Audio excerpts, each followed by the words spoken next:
Yes, it is me again. Welcome to chess, ladies and gentlemen. You know, it actually turned out to be pretty fortunate because I had a little bit of extra time. So I said, man, let me go ahead and just do another game. So I went ahead and went back one round. And I went ahead and took the Levon Aronian versus Alexander Grischuk game. And they are some of the leaders in the tournament right now.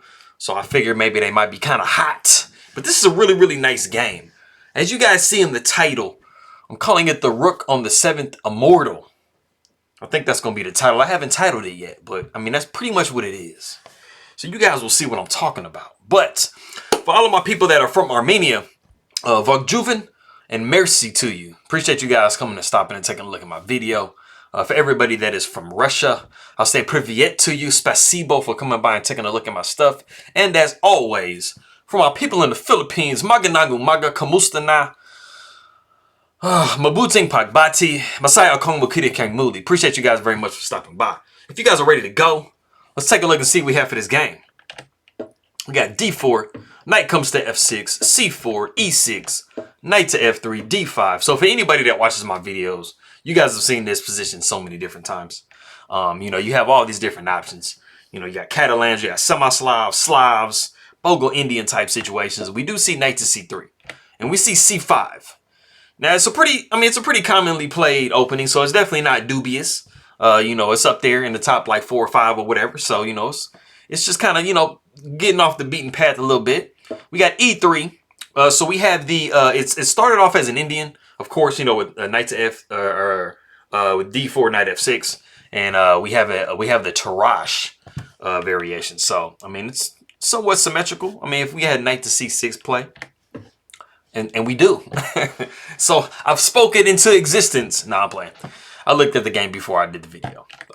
So, we got A3. Now, I mean, I will say kind of with A3, I'm not really sure 100% what A3 is supposed to do because you're not really kind of worried about knight to B4. So I kind of think, you know, I kind of feel like it maybe waste, you know, a tempo. It's definitely like, I mean, still fairly even. So it's not like it worsens white's position at all. But I don't know. Like, it just doesn't really prevent anything. So I don't know. I was kind of curious about it when I saw it. But pawn takes C4. We got bishop takes C4. We got A6.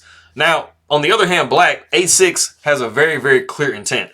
The bishop is offensively posted on C4, and we can't have that. We don't want the bishop on C4. No bishop C4s. We got castles by white, B5 by black, and then we have bishop back to A2, which, I mean, it doesn't really super change the nature of the bishop because it's still on that really nice diagonal, but it does kind of get it from the center of the board. So we got bishop coming to B7. We got D5, pawn takes D5, knight takes D5. We have bishop to E7, and then we have E4, and that's kind of like an exclaming move. It's pretty even at this point, but that is guaranteed a poison pawn. Now, it's very similar to what I talk about in the Berlin. You know, like you're going to be grabbing the pawn on E4 and stuff, but it's not like you're going to be gaining a pawn because you're going to get your pawn back type situation. But this is a situation where it's very, very dangerous and very lethal to grab this pawn. And I'll show you exactly what I'm talking about. If you're not very careful and you take the pawn, this is like death. So the rook comes to E1. We got the knight coming back to F6. And now you have some serious problems after bishop to G5. Like, what do? You know, this knight is very, very unhappy. This knight is protected by the bishop, so you can't just, you know, snap it because you're going to have some problems on this E file. And so if you do something like castle, which there's really not a whole lot else that you can do in the position, you'll be seeing knight takes E7. After knight takes E7, you'll see queen takes D8, rook takes D8, and then you got rook taking E7. Exclams, because now you have just lost a piece. And your bishop is attacked, and your knight's going to be, you know, your pawn structure is going to be all messed up. This isn't where you want to be. So backing up in the position, after E4, we did see castles by black. And then we see bishop to F4 for white. And some of you guys might be thinking, okay, well, wait a minute. Like, I'm castled, so, like, it's safer to grab the pawn, right? No. This is a situation where it's not safer to grab the pawn. So if we did grab the pawn in this particular situation, you actually still have the same like series of moves that you can do. Similar, but there's actually something a little bit stronger. And it's actually after rook to E1, knight coming back to F6, you actually have bishop to C7. And this all centers around the fact that this knight is held by this bishop. So that is a very key thing, and it'll become important when I get back on track. But you would see queen to c8, knight would take e7, knight would take e7, then you have rook taking e7, and that's exclaiming too. So you're just down a whole bunch of pieces. Like, so there's really no case in which you take this pawn on e4. So that should be a lesson to anybody. When you see a pawn up for grabs, sometimes it's not up for grabs. Sometimes it's, you know, it's the bait and somebody's fishing and they're like, hey, just grab the bait, and you grab it, and then now you're a trophy fish. Like, it's not where you want to be at. So going back to what we had in the game, we had bishop to f4, and then we have the very, very specific, like let me see, I don't know what word I'm trying to use. Astute, maybe, I don't know. Very perceptive move, because I mentioned earlier that this knight is being held by this bishop. So we disconnect the bishop to the knight, and now we have a hanging knight if the pawn is not defended. So that is very, very crucial. So that is very, very accurate play by Alexander Grischuk. So now we do have to defend the pawn because it is a live pawn. So sometimes when you see a pawn, you know, it might not be up for grabs then, but try to see what you need to do to maybe make it up for grabs. And that's what Alexander Grischuk basically did in this game. And that's what makes him a 2800, you know, top 10 in the world type deal. Anyway. And so we see rook to e8 in this position, and this is the novelty of the game.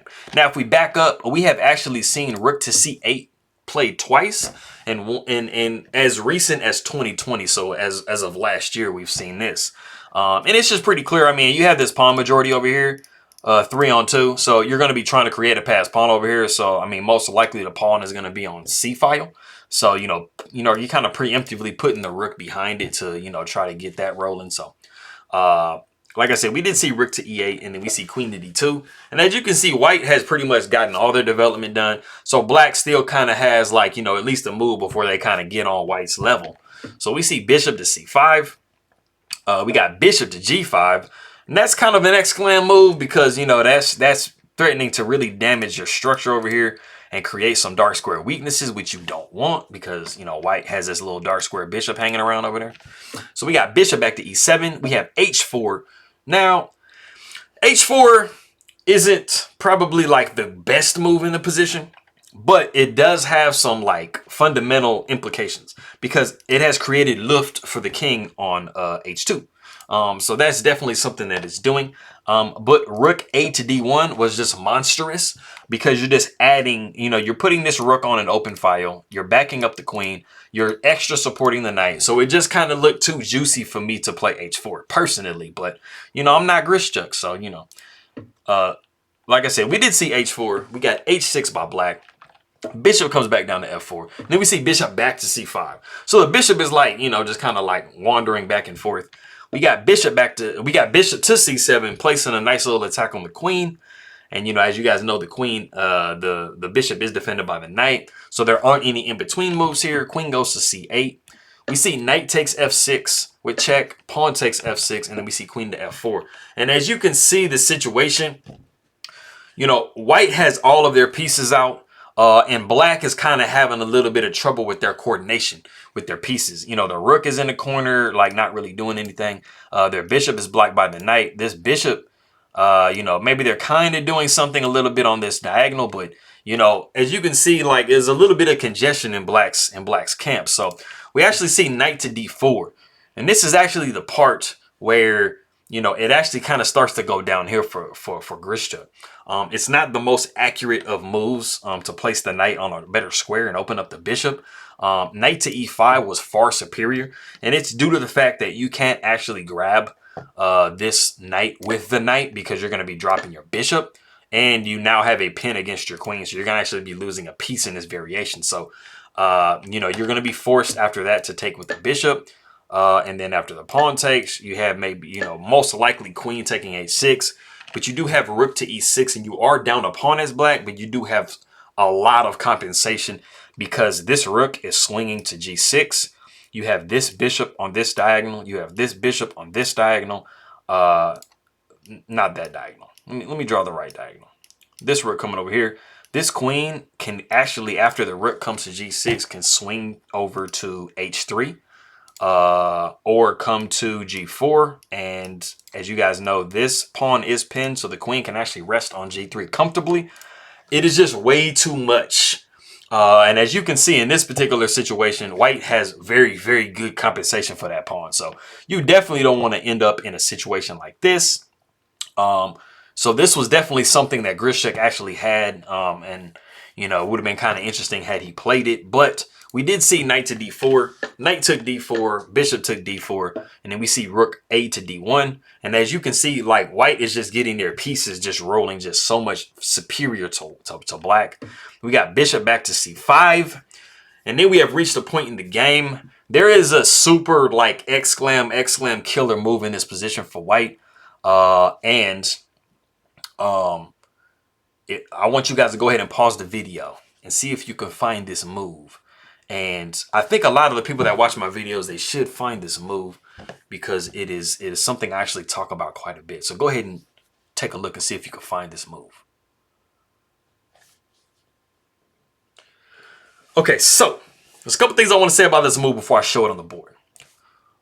If you're a white, something that I talk about all the time is looking at your position and seeing what piece is not doing anything or what piece you can improve and improving it. Or maybe if you have a weakness in your position, getting rid of the weakness. Right now, white doesn't really have any weaknesses in their position. They're not really super attacked, even though this bishop is doing really good on this diagonal. You know, there isn't really a lot of attack going on. And so, you know, this rook is prepared to do a rook lift. This rook is on an open file. This bishop is nice and deep in white and black's position. But if you notice, the one piece that's not really doing a lot at the moment is this bishop over here on a2. So it's not really so simple to try to, you know, get these pawns rolling and try to get this pawn out of the way. So the killer exclam move is actually bishop to b1.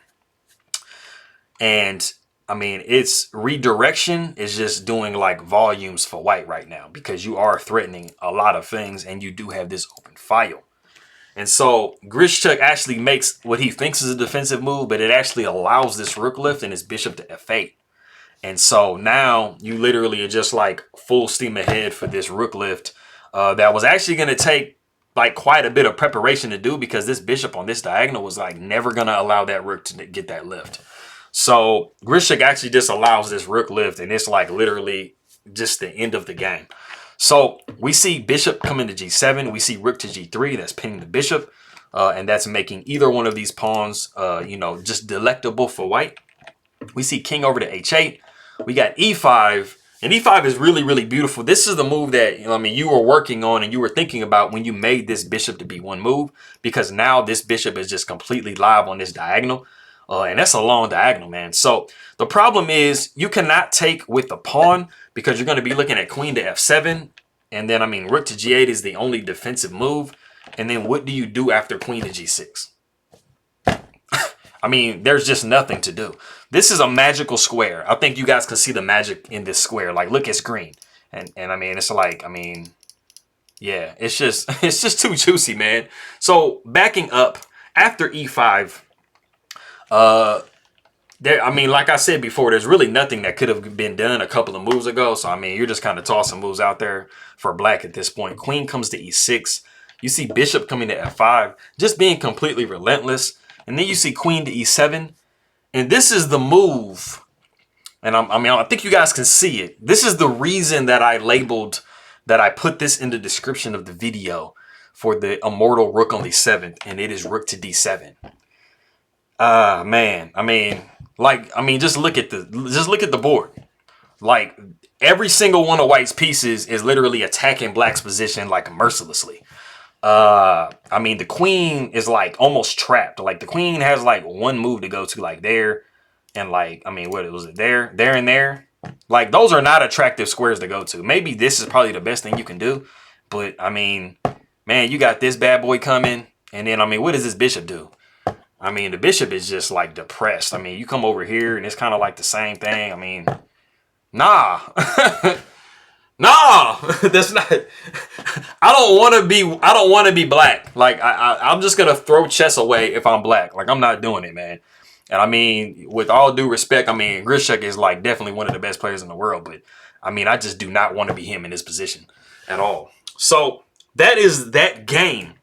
And like I said, it's a pretty good game. I mean, this was a really well played game by Levon Aronian.